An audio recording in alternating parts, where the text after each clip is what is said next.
If you are looking for the adventure capital of Utah, once you arrived in Moab, Utah, you will have arrived in heaven.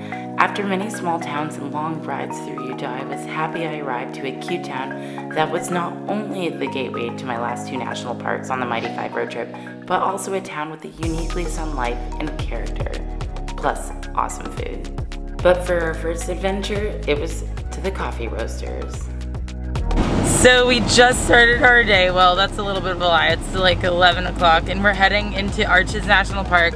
I went to Moab Coffee Roasters to grab a little bit of a caffeine, boost me up so I can hike some trails and see more of Arches National Park. But for now, we'll just head down. It's about 10 miles from outside of Moab and just explore some of Arches and see what we can get in for the day. Many people choose Moab because it's only 5 miles from Arches National Park from the city center. Welcome to Arches National Park. We just arrived to the start of the scenic drive. Then I'm probably gonna check out Delicate Arch, the Park Avenue, I forget what it's called, but there's so much to see and I'm very excited to explore some arches.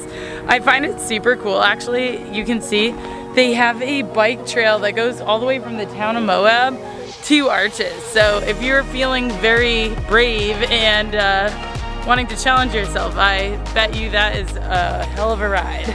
But for now, let's get going inside the park.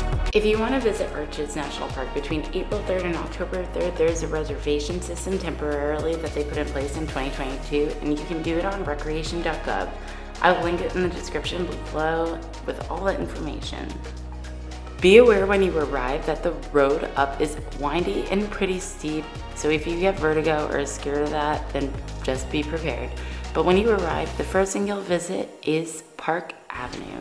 The trail of Park Avenue is about 1 mile long and you can walk amongst giant monolith rock formations that tower above you, called the Courthouse Towers. And they call it Park Avenue because as you walk with sheer cliffs on both sides, you'll feel like you're passing by skyscrapers. A lot of people walk off the trail to take photos and stuff, but here the climate and the surrounding like high desert is pretty fragile, so they want you to stay on the path. And they made a pretty nice paved path too. Whoa, this looks so cool. Park Avenue, check it out. Right now we're here on Park Avenue Trail. You can either just come to this viewpoint to look at the entire thing, or you can hike the mile to the other side if you have somebody to pick you up on the other end.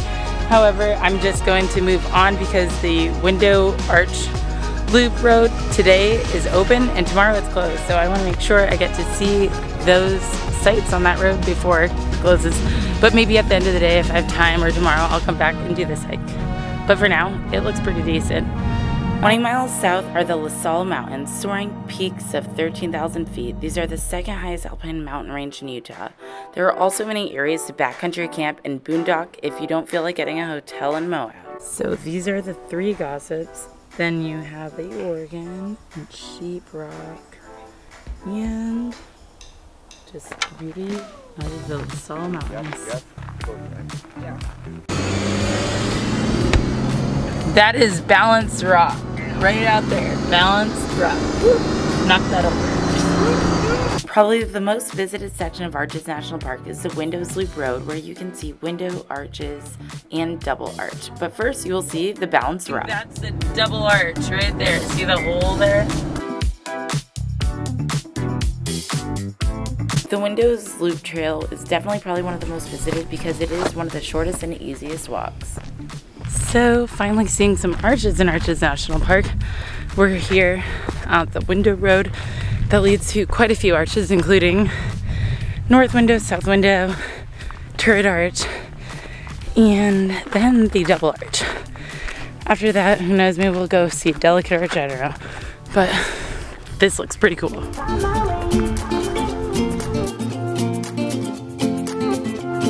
Just finished North Window and now heading to the South Window on the Window Loop Trail.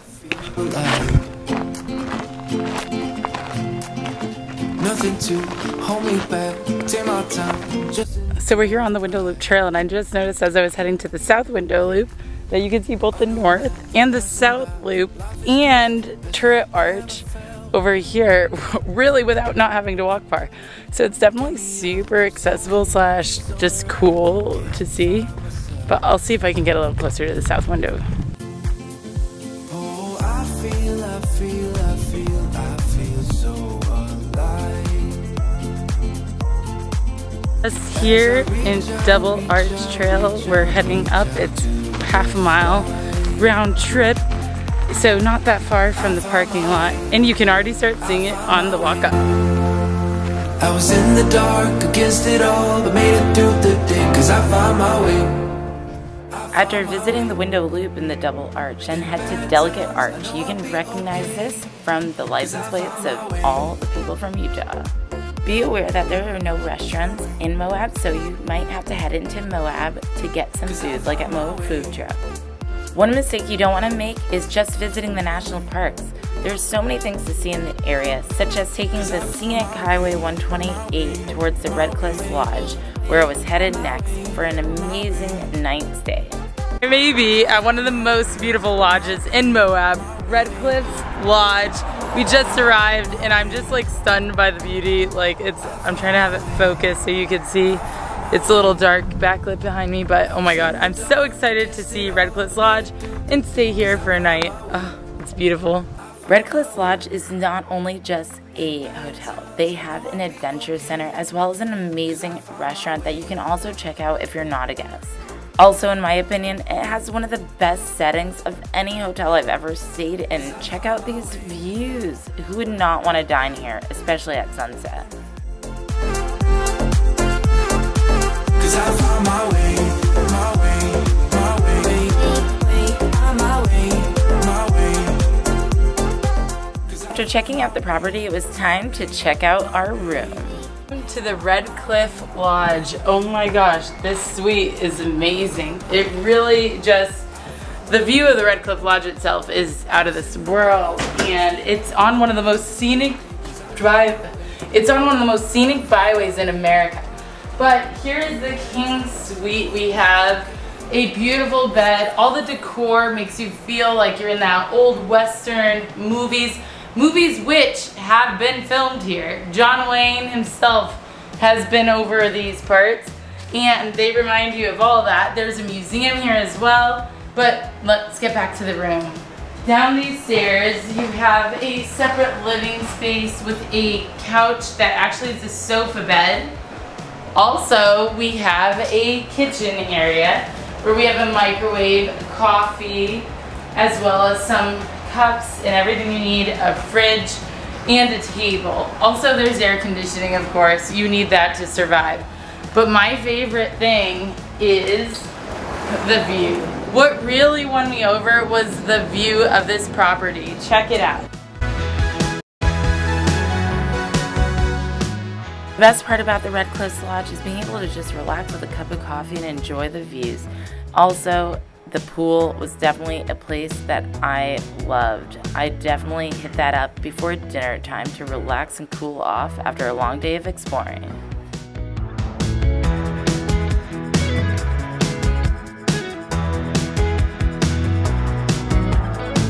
It's going to head to dinner at the restaurant at the property.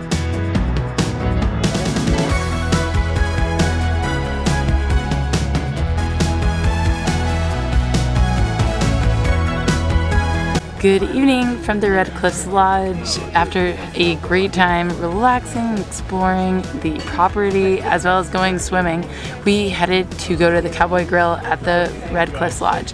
And there's such a beautiful view here, right along the Colorado River. You can come dine here, and I'm getting the trout, and my mom's getting some chicken penne or Alfredo. But we're just really glad to enjoy these beautiful views and yeah, explore more Moab tomorrow. But for now, I'm gonna enjoy this meal. I can't wait to show you what I got and to explore more. Just finished eating an amazing meal. I got the red trout and it was superb. And now we're heading to see the John Wayne Museum they have on the property here because they filmed a lot of Western movies in this area, and why not?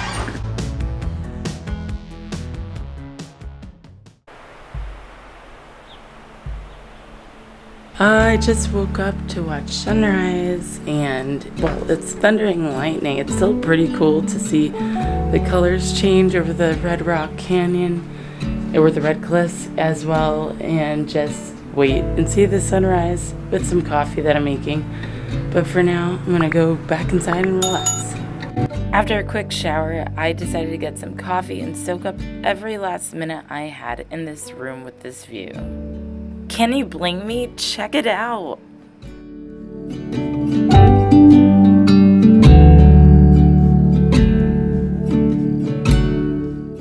But finally, it was time to leave and check out and head to explore Canyonlands and more of Moab.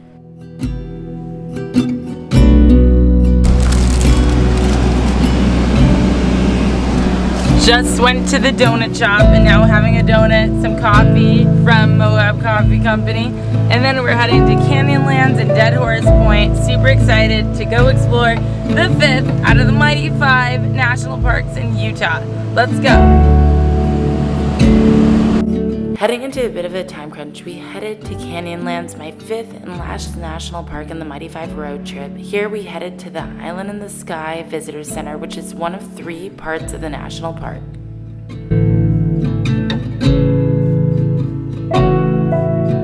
We're here in Canyonlands heading to Mezza Arch, and so far it's really, really beautiful. It's pretty high up though. We're at 5,800 feet.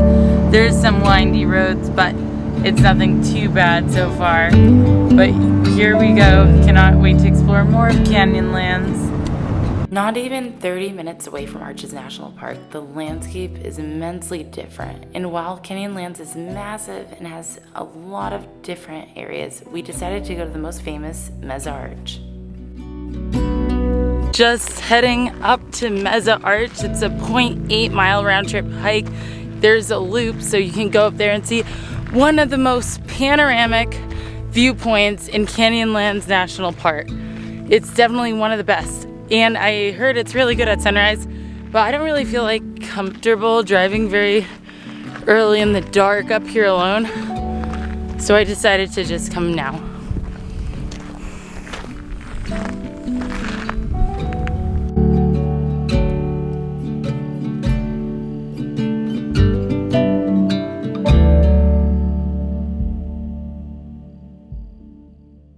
Just about there to the Mezza Arch. It looks so pretty, and the trail wasn't so bad at all either. Just a little downhill right now, and then to the beautiful arch. Let's go.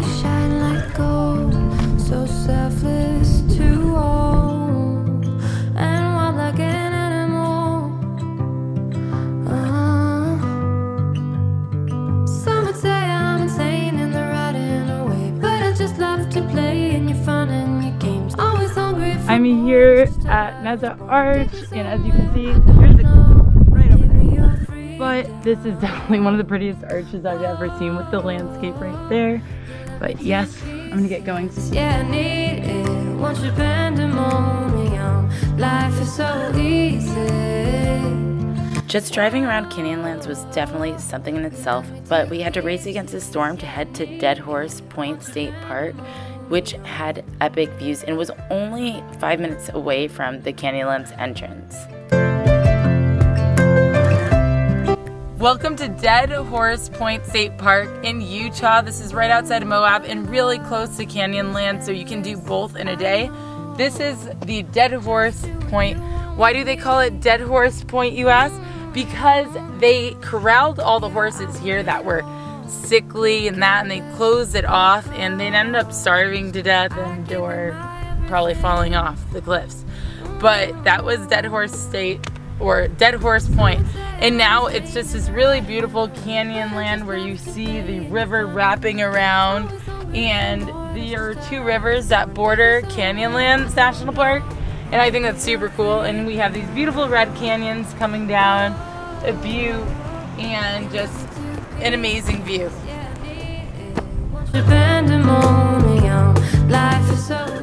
After checking out the viewpoints, it was time to head back into Moab.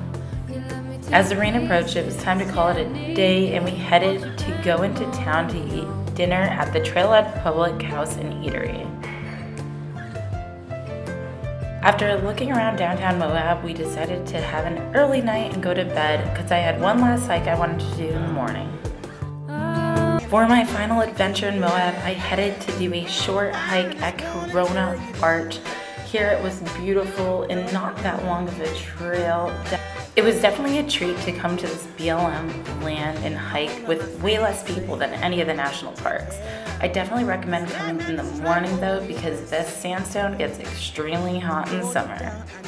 And with that, it brings a conclusion to my Day 5 road trip and my road trip from Florida to Utah. If you enjoyed this series, then please hit subscribe and let me know if you have any questions. Be sure to watch the series from the beginning if you're just joining now. I gotta tell you that I've been looking for love so true.